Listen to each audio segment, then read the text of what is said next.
Hey, what is happening, guys? So today me and the guys are really gonna work our butts off because we're gonna apply a lot of decals on trucks. Especially this one is going to be a challenge, and if you haven't watched how we cut these huge decals, make sure you watch until the end. I will have an end screen for that.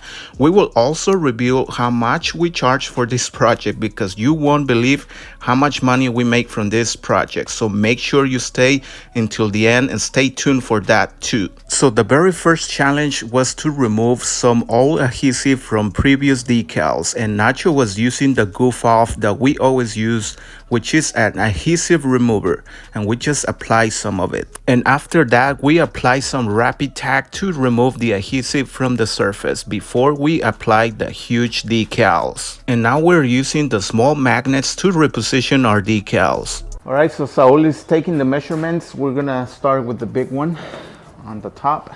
That's the biggest decal, and he's gonna make sure it's perfectly aligned. Unfortunately, the people we were working for started to listen to their music, so most of this video is going to be narrated. Now we're going to divide this huge decal in sections. Now this is the most recommended way to apply big decals, especially when they are this huge, because that will avoid a lot of tension and bubbles too. But even if you cut it into sections, sometimes you cannot avoid the tension. Notice how I lift up the decal because it was starting to get some tension. Now pay attention to how I use the squeegees side by side to apply the decal. This will also prevent a lot of bubbles when you apply decals like this. And now we're going to focus on one side because we were starting to get a lot of tension, so we divided one letter by one.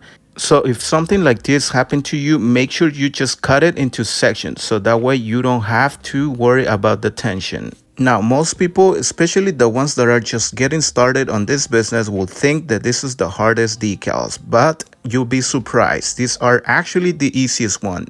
And that is because the smaller the letters are, the more you have to watch out for a letter to come off when you remove the transfer. But these ones are too big for that.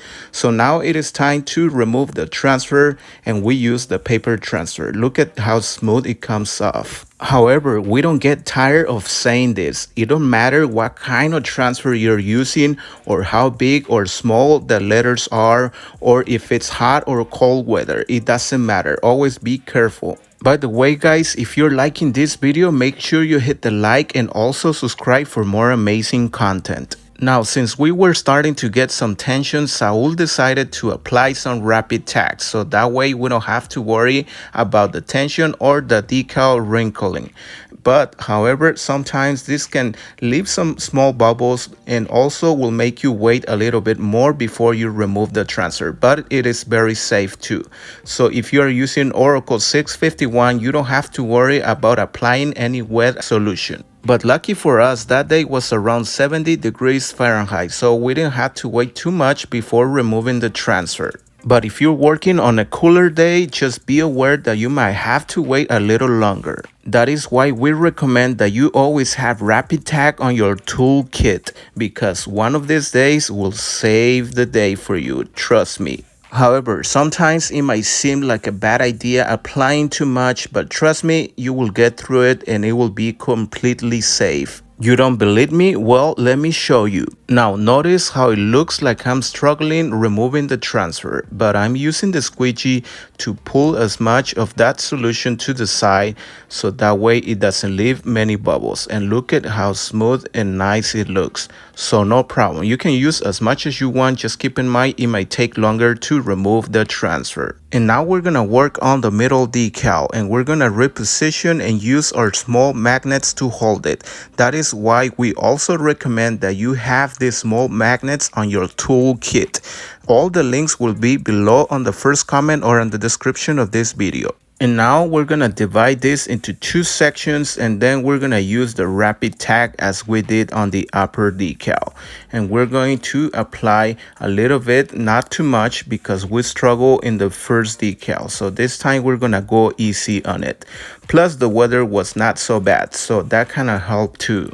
Just don't spray it on it like if you were trying to put out a fire. And removing the transfer for this one didn't take as long as it did on the first one because we went really easy on it. Now for the last decal on the bottom, we did the dry application because we went on the afternoon and it was starting to get a little chilly.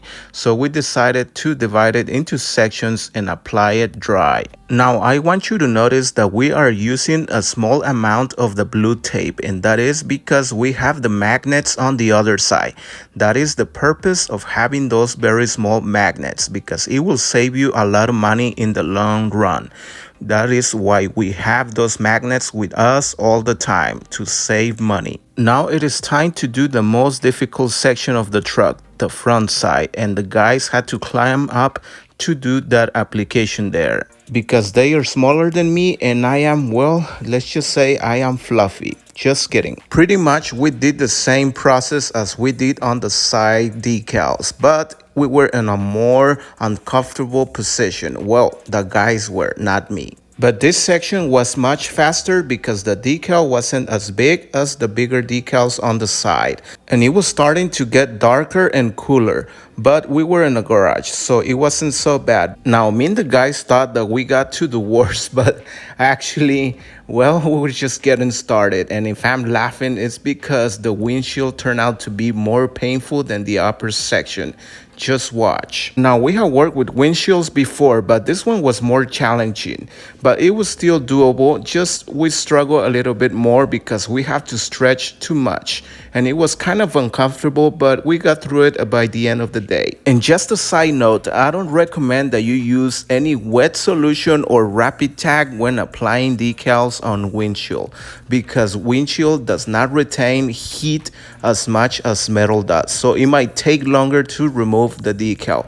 It's still doable, but I don't really recommend it, especially if you are in a hurry or on a time. So the best way to apply decals on windshields is doing it dry, and also by dividing it into sections. So when I started to remove the transfer, I noticed that part of the decal wanted to come off, and even though we used a paper transfer and it was applied dry, but like I said, always be careful when removing the transfer. Now for the doors, we had to apply 2 layers of vinyl, but the first layer, it was applied dry, and we used the magnets to hold the decal, and we used the cutting knife to cut through the paper to avoid leaving too much paper residue. In all, the cutting knife, it's another must-have tool that you should have on your tool kit. And notice how I'm holding the squeegee to apply the decal, squeeging side by side.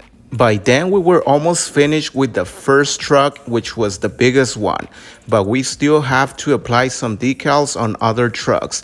And now we're gonna apply the second layer using the rapid tag. When layering colors, we usually add the registrations, but notice that this one does not have those. And that is because we barely had the material to use it for this project, so we couldn't afford to add any registration marks, but we use the outline to guide ourselves. When layering colors, we do recommend that you add as much rapid tag as you can, so that way if it doesn't look good, you can lift it up and reposition again.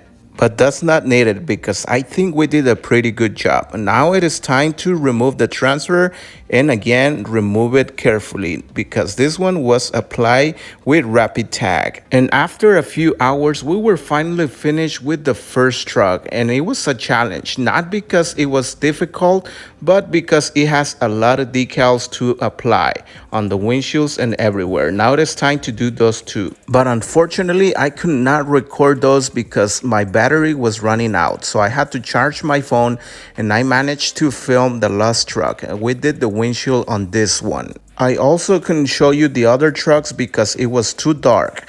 But now let's talk about pricing and how much we make from this project. All right, so here we are in our software CorelDRAW, and here are all the stickers that we use for this project, and we did the whole project in around 8 hours and a half. But the first calculation I did when I sent the estimate, I did it for 9 hours. It was pretty close, but that's how it was. So anyway, we're gonna go to our calculator now. We're gonna turn this inches. Here you see these numbers. These are inches by length and width for each sticker or decal.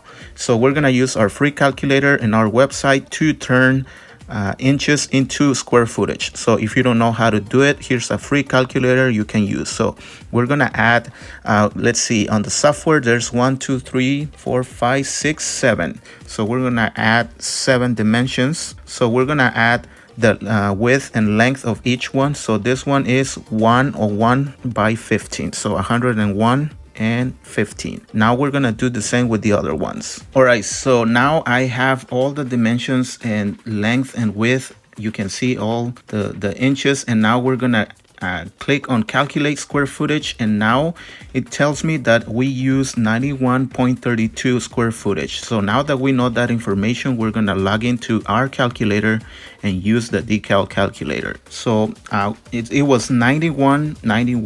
We're gonna go back, 91.32, and the price that we paid, it was by square footage is $2 approximately. We use Oracle 651. That's how much we pay by using our source.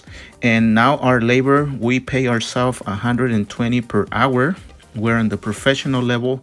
Labor invested, like I say, I calculated around 9 hours. The complexity fee, it was 10 because it was a kind of like difficult project. So setup fee, there's no setup fee. This is a returning customer, but there was an additional fee, which was us having to drive to the customer. And this is how much the calculator told me in the beginning that I could charge for this project. But in reality, I charged him $1,480. That's how much I told him I was gonna charge him. And in the end, he even gave us a tip because he has done it before.